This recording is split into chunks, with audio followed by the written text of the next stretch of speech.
Hello students, exercise 5E के question number 11 को आज हम लोग सॉल्व करेंगे। क्वेश्चन पे जंप करने से पहले थोड़ा सा बेसिक्स देख लेते हैं।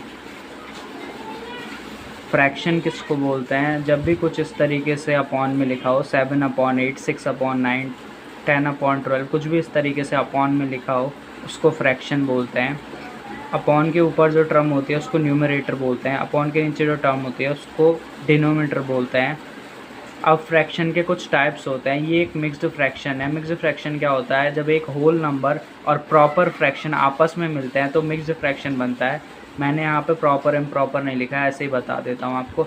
जब ये न्यूमरेटर डिनोमिनेटर से छोटा हो, जब न्यूमरेटर डिनोमिनेटर से छोटा हो तो उसको प्रॉपर फ्रैक्शन बोलते हैं। जब न्यूमरेटर डिनोमिनेटर से बड़ा हो, जब न्यूमरेटर डिनोमिनेटर से बड़ा हो तो उसको इम्प्रॉपर फ्रैक्शन बोलते हैं। अब होल नंबर किसको बोलते हैं? 0 1 2 3 इस तरीके से, 0 1 2 3 4 5 6 7 8 इस तरीके से, जिसका कोई एंड ही ना हो तो उनको होल नंबर बोलेंगे। लेकिन स्टार्ट कहाँ से होने चाहिए? 0 से, ये इंपॉर्टेंट है।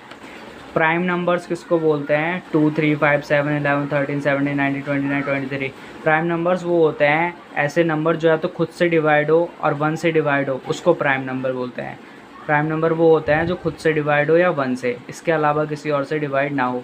कहने का मतलब है जैसे मैं 3 से 3 को डिवाइड करूँगा तो रिमाइंडर क्या मिलेगा? 0। तो रिमाइंडर 0 आना चाहिए। 1 से 3 को डिवाइड करूँगा तो रिमाइंडर क्या आएगा? 0। लेकिन अगर 2 से 3 को डिवाइड करूँगा तो क्या आएगा? रिमाइंडर 1। तो रिमाइंडर 0 आना चाहिए। तो ये सारे नंबर वही हैं, ये खुद से या 1 से डिवाइड करने पर रिमाइंडर 0 देंगे। अदरवाइज आप किसी और से डिवाइड करेंगे तो रिमाइंडर 0 के अलावा कुछ और ही आएगा। तो ये प्राइम नंबर्स होते हैं। ये भी एंडलेस होते हैं, कोई अंत नहीं है इनका। अब हम अपनी प्रॉब्लम पे आते हैं। ये है हमारी प्रॉब्लम। ये देखिए, ये आपको एक मिक्स्ड फ्रैक्शन दिख रहा होगा। एक होल नंबर और प्रॉपर फ्रैक्शन जब आपस में मिलते हैं तो मिक्स्ड फ्रैक्शन होता है। ये एक होल नंबर है। होल नंबर और प्रॉपर फ्रैक्शन आपस में मिलते हैं तो मिक्स्ड फ्रैक्शन होता है। ये तो है ही एक होल नंबर। तो इसके नीचे मैं क्या मान लेता हूँ? 1 एज्यूम कर लेता हूँ।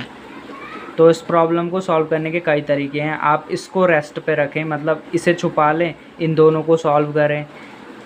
ये तो सॉल्व करना आपको आता ही है, इसे लेके चलिए और इन दोनों को सॉल्व करते जाइए। जब एक कंबाइंड आंसर मिल जाएगा फिर उसको और इसको सॉल्व, जो लेके चल रहे हैं उसको सॉल्व कर लीजिए। आप ऐसे भी कर सकते हैं, इसे छुपाए रखिए, इन दोनों को सॉल्व कर लीजिए। जब इसका एक कंबाइंड आंसर मिले तो फिर उससे इसको सॉल्व कर लीजिएगा। या आप ऐसा भी कर सकते हैं, इसको छुपा लीजिए, इन दोनों को साथ में कर सकते हैं। मर्ज़ी होती है टोटल, कैसे भी करिए, लेकिन मैं तीनों को साथ में करूँगा आपको ज़्यादा दिक्कत ना पड़े इसलिए। तो मैंने यहाँ 3 के नीचे 1 एज्यूम इसलिए कर लिया क्योंकि अगर मैं 1 से 3 को डिवाइड करूँगा तो आंसर क्या मिलेगा? 3 मिलेगा ऑब्वियसली।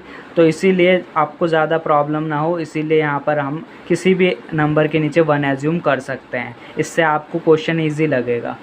ठीक है, तो मैंने 1 एज्यूम कर लिया। चलो अब सॉल्व करते हैं इसको।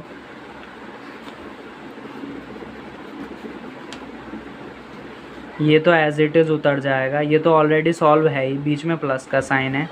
इसको सॉल्व करेंगे। मिक्स्ड फ्रैक्शन को कैसे सॉल्व करते हैं?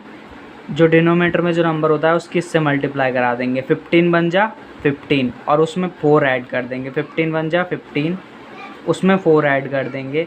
डिनोमिनेटर में जो था वो एज इट इज़ रहेगा। फिर यहाँ बीच में प्लस का साइन है, इसको भी ऐसे ही करेंगे। 20 से 1 की मल्टीप्लाई करा देंगे। 20 बन जा 20, उसमें 3 ऐड कर देंगे। मिक्स्ड फ्रैक्शन सॉल्व करने का यही तरीका होता है। उसमें 3 ऐड कर दिया। अपॉन में जो था 20 वो एज इट इज़ उतार लिया। अब आगे ये तो एज इट इज़ उतर जाएगा, ये तो सॉल्व भी है। बीच में प्लस का साइन है, इन दोनों को ऐड कर लेते हैं। क्या हो जाएगा? 19 अपॉन 15, बीच में प्लस का साइन है, ये कितना हो जाएगा? 23 अपॉन 20। अब क्या करेंगे हम? यहाँ से आगे आपको पता ही है, आपने 2 टर्मों तक तो सॉल्व किया ही है, एक और टर्म ऐड हो गई। क्या करना है? कुछ नहीं, सेम। जब भी इस तरीके की सिचुएशन हो, बीच में प्लस या माइनस का साइन हो, डिनोमिनेटर में जो नंबर होगा उसका एलसीएम ले लेंगे। तो डिनोमिनेटर में 3 नंबर्स हैं, हम एलसीएम ले लेते हैं 1, 15, 20। एलसीएम ले लेते हैं। जब तक तीनों तरफ 1 ना आ जाए तब तक करेंगे। अगर 1 मैं नहीं भी लिखूँ ना तो भी चलेगा, लेकिन लिख लेते हैं, कोई बात नहीं। 1 से करेंगे ही नहीं।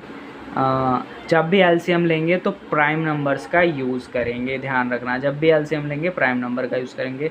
चलिए 2 से करते हैं। 1 तो ये आया हुआ ही है, ऑलरेडी सॉल्व है, ये एज इट इज़ उतर गया। 15 2 के टेबल में आता ही नहीं, ये एज इट इज़ उतर जाएगा। 2 बन जाए 2, ये 10 टाइम्स चला गया। फिर से 2 से कर लेते हैं, ये 1 तो ऑलरेडी आया हुआ है। 15 इसके टेबल में आता नहीं, 2 5 जाए 10। अब 5 से कर लेते हैं, 1 ये तो ऑलरेडी सॉल्व है। 5 3 जा 15, 5 बन जा 5। अब 3 से कर लेते हैं, ये भी 1 आ चुका है, 3 बन जा 3। जब सब तरफ 1 आ जाए तो हम कंप्लीट हमारा एलसीएम। अब ये जो नंबर आया है उसको मल्टीप्लाई में लिख देते हैं। मल्टीप्लाई में ऑर्डर मायने नहीं रखता, आप कैसे भी लिखें, ठीक है। 5 मल्टीप्लाई 2 मल्टीप्लाई 2 लिखें, 2 मल्टीप्लाई 5 मल्टीप्लाई 3 लिखें, कुछ भी लिखें, ऑर्डर मायने नहीं करता। मल्टीप्लाई में आंसर से भी मिलेगा। अब मल्टीप्लाई करा लेते हैं, 2 2 जा 4, 4 3 जा 12, अब 12 5 जा 60। अब डिनोमीटर का एलसीएम लिया था इसलिए डिनोमीटर में ही रखेंगे 60 को। अब 1 के टेबल में 60 कितने टाइम्स आता है, 1 के टेबल में 60 कितने टाइम्स आता है, 60 टाइम्स। 60 की मल्टीप्लाई 3 से करा देंगे, बीच में प्लस का साइन है। अब यहाँ इस 15 को देखेंगे, 15 के टेबल में 60 कितने टाइम्स आता है, 4 टाइम्स। 4 की मल्टीप्लाई 19 से करा देंगे, प्लस 20 के टेबल में 60 कितने टाइम्स आता है, 3 टाइम्स। 3 की मल्टीप्लाई 23 से करा देंगे। अब आपने एक रूल पढ़ा होगा, बोर्ड मास रूल पढ़ा होगा, bracket of divide multiply addition subtraction. यहाँ पर हमेशा लेफ़्ट से राइट जाएंगे। कहाँ जाएंगे, लेफ़्ट से राइट। तो यहाँ देखिए लेफ़्ट से राइट जाते समय प्लस से पहले क्या आ रहा है, मल्टीप्लाई। तो यहाँ पर हम मल्टीप्लाई को पहले सॉल्व करेंगे। 60 की 3 से मल्टीप्लाई कराएंगे तो क्या आएगा, 180, बीच में प्लस का साइन। 19 का टेबल पढ़िए 4 टाइम्स, 76 आएगा। 19 4 जा 76, प्लस 23 का 3 टाइम्स पढ़िए, 3 3 जा 9, 3 2 जा 6, 69 अपॉन 60। अब इन तीनों को ऐड कर लेते हैं, 180, 180, 76 और 69 ऐड कर लेते हैं। 6 और 9 कितना होता है, 15, 5 1 कैरी गया। 8 और 7 15, 15 और 6 21 और 1 22, 2 फिर कैरी गया, 2 और 1 3, 325 आया। 325 अपॉन में कितना है, 60। अब इन दोनों को कैंसिल करेंगे, इन दोनों को कैंसिल करके देखते हैं। अगर कैंसिल नहीं होगा तो मैं 60 से डायरेक्ट डिवाइड कर दूंगा, कैंसिल कर हो जाएगा तो कैंसिल कर देते हैं। अगर मैं दोनों को 5 से कैंसिल करूं तो होगा या नहीं, ट्राई करते हैं। 5 बन जा 5, यहाँ से कितना बचा, 5 बन जा 5, कितना बचा 1, कितना बचा 1, कितना हो गया ये अब 10, 5 2 जा 10, ये तो हो गया। ध्यान रखना है दोनों नंबर एक ही टेबल से कैंसिल होने चाहिए, ये बात ध्यान रखनी है। इसको कैंसिल करके देखते हैं। 5 बन जा, वो 5 6 जा कितना हो जाएगा, 5 6 जा 30, कितना बचा यहाँ से 2, 5 6 जा 30, कितना बचा 2, ये क्या है 5, कितना हो गया ये 25, 5 5 जा 25, तो कितना आया 65 अपॉन 12। अब 12 से 65 को डिवाइड कर देते हैं, क्योंकि ये दोनों फर्दर कैंसिल नहीं होंगे। कैंसिल जब भी करेंगे तो एक ही नंबर से करना है, ध्यान रखना है। जैसे मैंने इन दोनों को 5 से कैंसिल किया, तो आपको ऐसा नहीं है कि इसको 5 से कर रहे हैं इसको 6 से, ऐसा नहीं, दोनों को एक ही सेम टेबल से कैंसिल करते हैं। अब ये फर्दर कैंसिल नहीं होगा तो हम क्या करेंगे, डिवाइड करा देते हैं 12 से। 12 से 65 को डिवाइड कर देते हैं। 12 5 जा 60, ये 5 बचेगा, तो ये इसको हम कोशंट बोलते हैं। ये हमारा रिमाइंडर होता है और ये होता है हमारा डिवीज़र। तो जो डिनोमिनेटर होता है वो तो हम हमेशा एज इट इज़ रहेगा, हमेशा जहाँ था वहीं रहेगा।